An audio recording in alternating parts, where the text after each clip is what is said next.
obviously, the Action Beer has kind of taken up the bulk of the conversation so far with Steve Austin, The Rock, Mick Foley, and all that kind of stuff. And then in 2001, WCW goes under, there's the invasion, there's all that kind of stuff that goes on. But in 2002, you're still head of talent relations, and you have the task of bringing in Hulk Hogan, Scott Hall, and Kevin Nash, who all were, rightly or wrongly attributed with maybe some of the downfall of WCW, and whether it's talent size or whatever. How do you handle that? Because you've got your crew that you've went through the trenches with and won the war and all that kind of stuff, and now you're having to try and bring these other guys in and try and make everything work.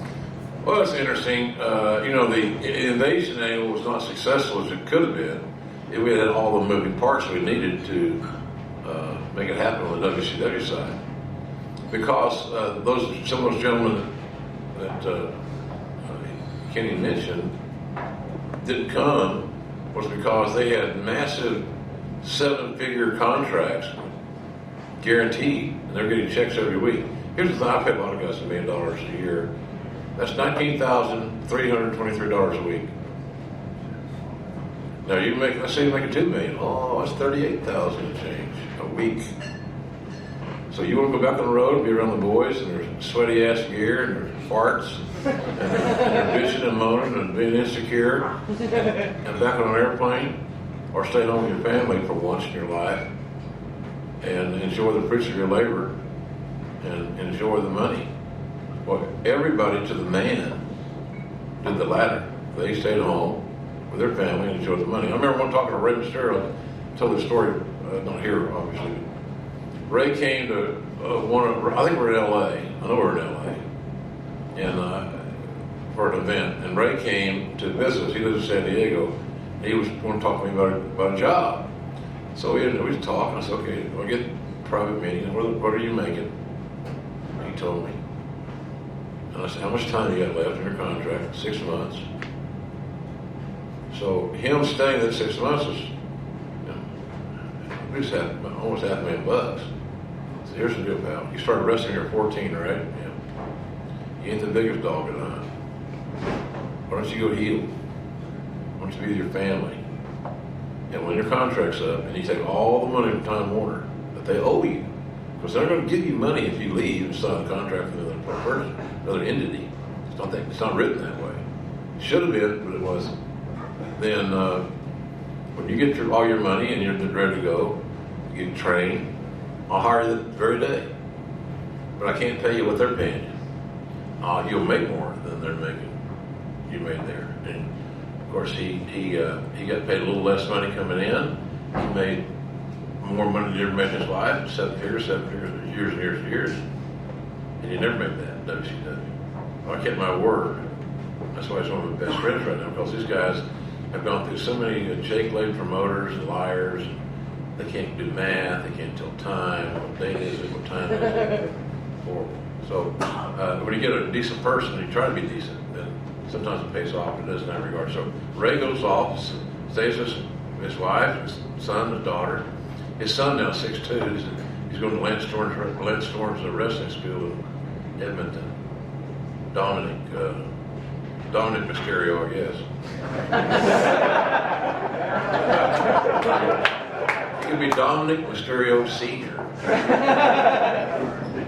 So that's how that worked. The invasion angle was not good because we didn't have all the pieces. Think of any great football team. Take the middle of their lineup out. They're all stars or starters, the center, the captain, the best defensive guy, whatever, and they're not available. Uh-oh. You lost your goalie. By the way, also your goalie's not available. You want to stay home, go to the mailbox and get a check.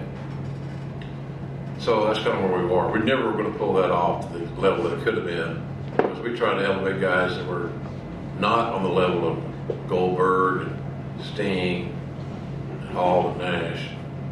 All those dudes. We didn't have the juice. But then you bring in Hogan, Hall, and Nash. What was that like when you bring them in to try and incorporate within the confines of the WWF? Interesting. I think Kevin Nash and I have been known each other since he was a bouncer at the strip club in Atlanta that I actually went to. I thought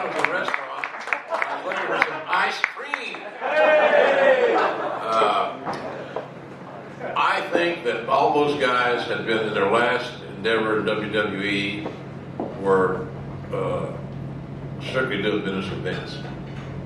So to come back and have to do it with me was not exactly what I'm sure, they might have said it today, but they might have been a little offended because Vince wasn't handling himself. And I said, look, you can go talk to him anytime you want. You can talk to him right now if you want to. I'll call him. But I know what he's going to tell you. And if he can't work within the system, you have a problem working with me, then we need to figure out why and fix it. So it was a little awkward, but not bad. Look, the thing about it is that it's interesting, that everybody, the locker room is an interesting place. And I don't know, some of our guys thought, well, they come in and got prime positions. They're not working as hard or as physical or snug. I don't know. I didn't work with them. And we were going through a transitional period. Austin was having neck issues. Rock was getting hotter than donut grease. So I never had an issue with him really. I think was that the plane ride from hell came after that, right? Yeah. Well, I had to fire Scott, unfortunately. And Scott and our friends today, good friends. He knew where he got fired, and he knew, and I didn't fire him in a big star way.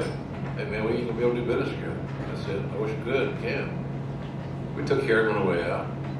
But it's just one of those deals. Sometimes the chemistry change, our lives change, and you don't want to adversely affect your chemistry in the locker room. That's the big deal about being a talent basis guy. Chemistry is a big issue. When I first got that job, I said, we got to get younger, we got to get more athletic.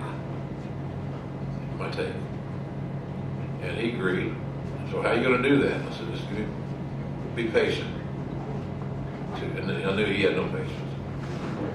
Well, he didn't. He thought my dad had no patience. So I went to work on that. So we got guys that come in that I thought were athletic. I hired Mick Foley under, Biff said to me, he said, I'm going to let you hire Mick, JR, because I want you to know how it feels to have a talent break your heart. I said, okay. Because you think about it, Vince was the guy that pulled the trigger on all the other talents, all those years. And some of them worked great, some were big disappointments. And if you had invested in interest, emotional interest in some that were big disappointments, then consequently it hurts your feelings. You hired somebody that shit the bed. And we hired some bed shitters. And you're going to every footy team has bed shitters. So it's just part of the process. But we wanted to get younger and more athletic. We had to have a place to train guys. The territories were gone. The UK scene was not anything like it is today. And with the volume of talents that you want to hire, a lot of them today. So anyway, we had to have a place to train. So we had one in LA, we had one in Louisville, Kentucky, Jim Cornette's area. Cornette's a classic man. God damn you. Double G. Yeah. He also has an issue with ice as well. So we started here. Everybody's got a corny. Louisville, Cincinnati, and Memphis. Rock went to Memphis as Flex Cabana. That's one of the worst names ever. They sound like a porn star name. And a lot of wrestling names are that way. So if you're going to get any wrestling thing you want to do is make sure you give yourself a half-assed realistic name so that the first thing I do when I say your name is roll my eyes.